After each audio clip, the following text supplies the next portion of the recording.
Yeah, I mean, I was living in Bir, and and I wanted to make a film.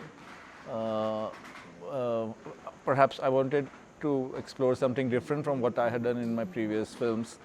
I thought I wanted to make a much more kind of a freer work, free from the restraints of script and kind of a rigid structure. And maybe because now that digital technology affords us to shoot for longer periods and with smaller crews and to get the same effect as you would get with a bigger crew. So the idea was to keep shooting over a stretch of time and then see what emerges. I mean, after having chosen a set of people who would play in the film and writing a loosely knitted script based on their lives. So that was it. It was a very fluid way of working, and only the film started taking shape actually on the editing table, not so much before that. I mean, I had started a small cafe with some friends, with a couple of my friends, and Kishan was this boy who came looking for work at the cafe, and we kept him because we were looking for people to work in the cafe. And he was very young and someone, who was just wanting to start out on life outside his village.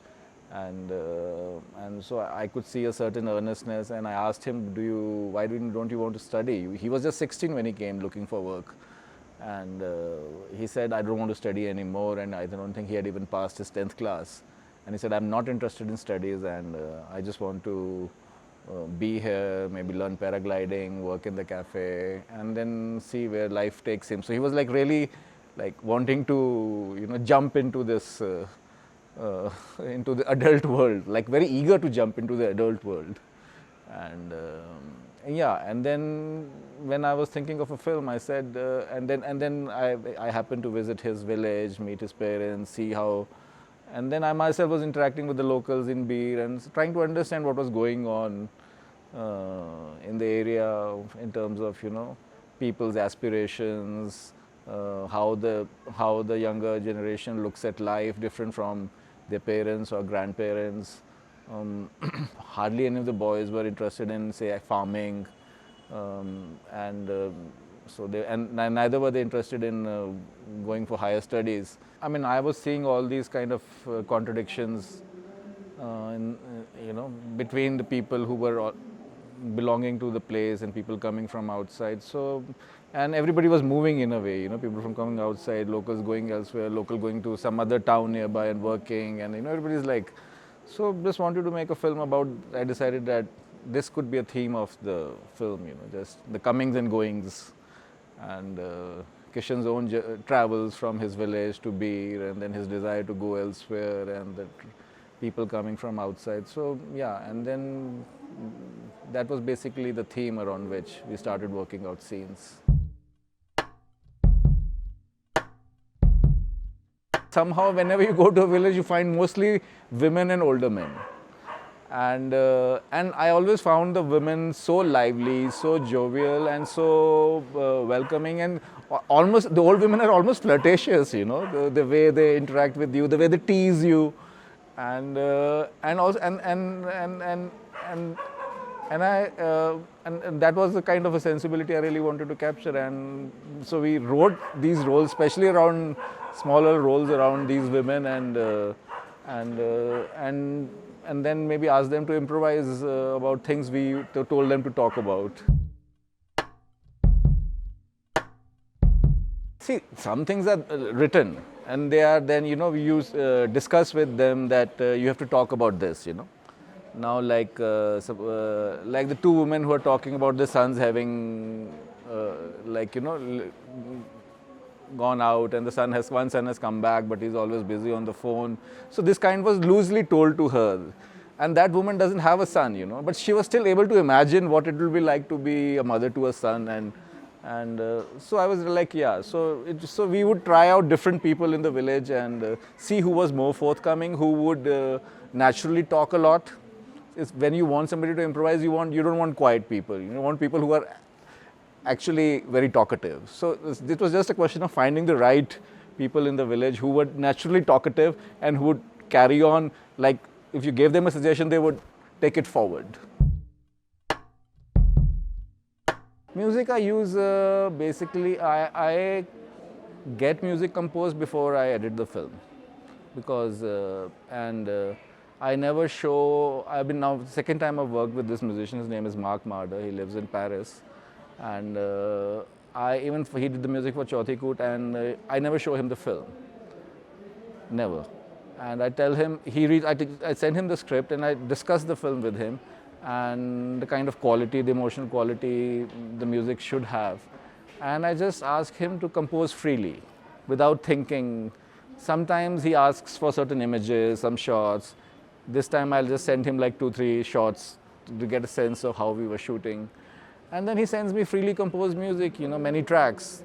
Like about 10-15 tracks he sent me, and so he sends me like 2-3 tracks, I respond to it, then he sends me more tracks, and that's how I work. So I have these tracks, freshly composed tracks, and I know now, okay, and then I play around with these tracks on the editing table.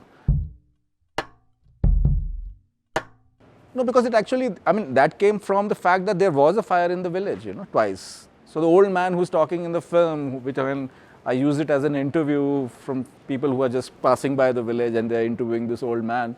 So there was actually a fire in the village. The first fire was in the 70s, he says, and in which destroyed about 40-50 houses, and most of them were wooden houses. At that time they could rebuild the houses with wood, but then there was another fire in 2008 and a few houses were burned at that time. So this whole idea of that the fire, that the life itself is, if there's a fire, that there's no way to extinguish a fire, you don't have any external help. So the villagers have to take care of things, things like grandmother falling ill, you don't have any recourse to any medical emergency. And actually she died just a month ago. And Kishan told me she was ill for 2 days and she suddenly passed away. So it's not that she was ill for a long period, there were no signs that she was suddenly going to die. So yeah, it's also about the unpredictability of everything, and I have lived in here and I know how tough the life is. It might seem very romantic and charming from a distance, but the kind of life, I'm also started feeling that it's really tough to live here.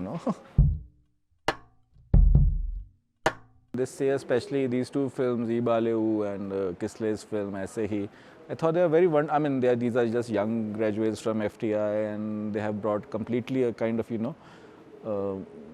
have made films which are truly independent in nature, like what I felt, say, perhaps about even Village Rockstars, Reema Das's film.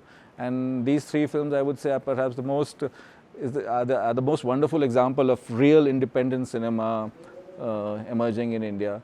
And and I see it only growing from now on. And this start has happened, I think, in just the last 3, 4, 5 years maximum.